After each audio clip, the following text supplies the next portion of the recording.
Your overhead cut.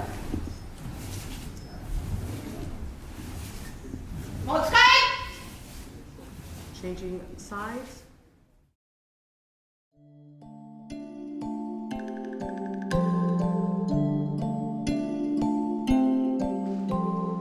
This is Naginata.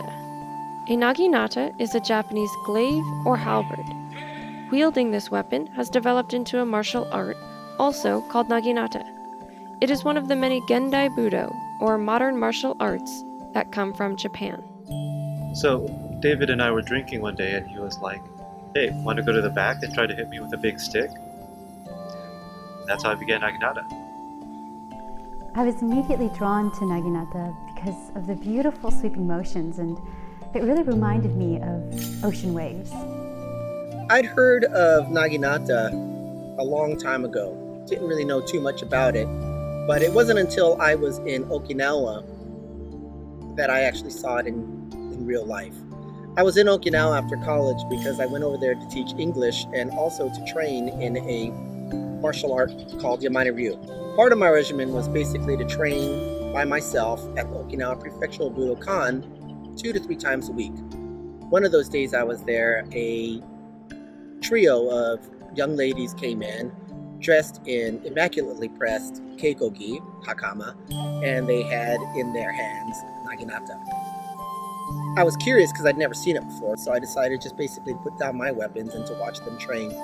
And I was absolutely impressed with basically how clean they moved, how beautifully they moved, how gracefully they moved, and how aggressively they moved when it came time for Jigeko.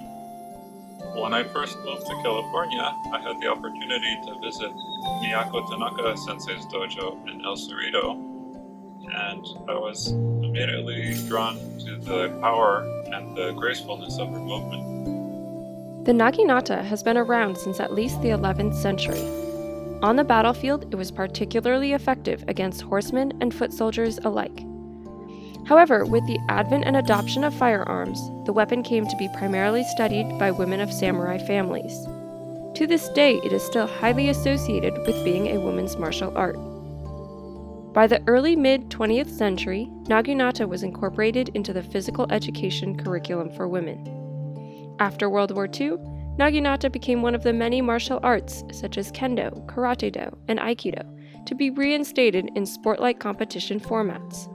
However, it did not gain global awareness as quickly.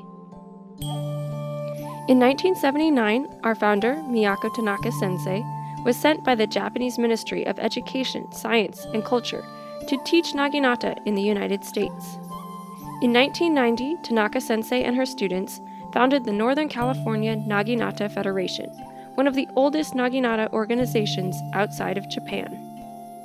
I first found out about naginata from my kendo sensei, who did a small demonstration, and I was immediately intrigued with the possibilities of this weapon in combat and also of its unique place in history as a woman's weapon. Similar to other modern martial arts, naginata includes a shiai, or freestyle sparring aspect, as well as an engi, or choreographed movement aspect.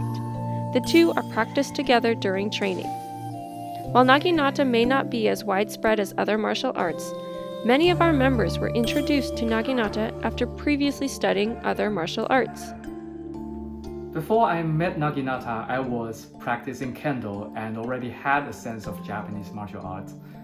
As soon as I realized there were naginata dojos in the Bay Area, I started my serious training.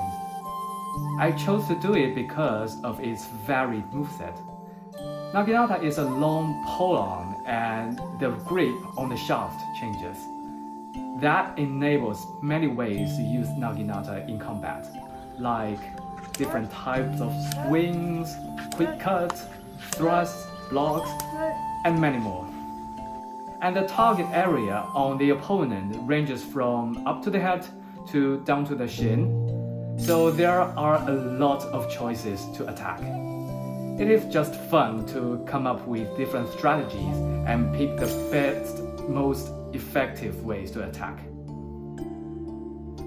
My mom comes from Chinese descent and my dad is of Japanese descent, and growing up I learned a lot of Chinese martial arts. By the time I was in high school, I thought it might be good to learn a Japanese martial art to be a bit more culturally balanced. Then when I was in college, there was a Naginata club, and there was something about the way it looked and just the way they carried themselves and how they were able to manipulate this almost 6-foot long weapon. One of our dojo at San Jose State University is a joint Kendo and Naginata dojo. This gives us a great opportunity to cross-train. But what is it about Naginata that makes it so unique? On a purely physical level, I think Naginata is probably one of the most dynamic weapon-based Japanese martial arts. The importance of having your body mechanics aligned and in sync is so much more emphasized. You have to train your body to operate almost like a clock, where your arms, your feet, your hips, your torso have to be perfectly in sync to manipulate the weapon. And then on top of that, you have to be able to fight on both sides. One of the great things about Naginata is that anyone can take part. My daughter saw that Tender Ryu Naginata classes were being offered at our local community center. I wasn't really familiar with Naginata, but I said to my daughter, if you want to take the class, I'll take it with you. It would be a good time for me to learn one of the martial arts and also bond with my kid. And one of these days, I hope to beat my daughter in a match, which I haven't accomplished yet. But I'm going to keep trying. While it is taught as a physical art, Naginata offers a way to reflect on your interactions with other people and your own nature. By practicing Naginata, I am able to find out my maturity. This may be an interesting answer for what I enjoy about Naginata, but you don't have many opportunities to learn what you're missing once you become an adult. Naginata is a great teacher because it readily shows weaknesses in your body technique and in your mind. So I like to practice Naginata because it helps me to improve myself. Naginata challenged me to really face my fears and to stop making excuses for myself. Before joining the NCNF, I avoided doing Shiai at all costs.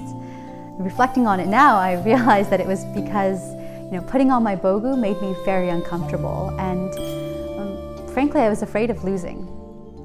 And I realized that if I keep practicing only the things that make me comfortable, I will never truly grow. And most importantly, I am learning that it's not about winning or losing. It's really about challenging myself and my own limits and learning that I can keep going forward. I enjoy the process of conquering fear. No matter it is in practice or matches, the attacks are real and it sometimes hurts. When I just got started, and it was intimidating to face someone who is really good, because the fight would just punish me with every single mistake, which I made a lot as a beginner. And in those desperate times, I learned to challenge myself. I learned to throw myself in to catch the slightest chance of victory. And that is when I felt I started to grow, both in and outside of the arena. I still remember a lesson I learned from Naginata about composure. It is in the men's final of Dangai division. I lost the match, and in dismay I threw my arms into the air. I was scolded by my sensei the moment I stepped out of the field. Not because I lost the game, but I lost to my own emotions. That was the moment when I started learning to keep calm no matter the situation. It is a very important lesson for me as a pretty emotional figure. Beyond the dojo, our Northern California Naginata Federation members often enjoy socializing together. Many of us have found a community through Naginata. I enjoyed the camaraderie. My favorite memory was attending Bryn Mawr in 2018 with the rest of NCNF. So, tangibly related to Naginata, I have many fond memories of the people I've met during my practice of this martial arts. For instance, Chad Sensei actually taught me to drive stick on a way to a competition in Los Angeles. I was interested in connecting the community through Naginata. I was able to meet wonderful sensei and friends all over the world through learning Naginata. There is life after retirement, and Naginata has enabled me to meet and train with other practitioners through seminars held throughout the year. Overall, whether it's the physical aspect, character development, or community building, Naginata has brought joy to all of us in many different ways. And we hope to continue the tradition that Tanaka Sensei began for us. For more information, you can visit our Facebook page at facebook.com/NorCalNaginata. You can also follow us on Instagram at NorCal_Naginata.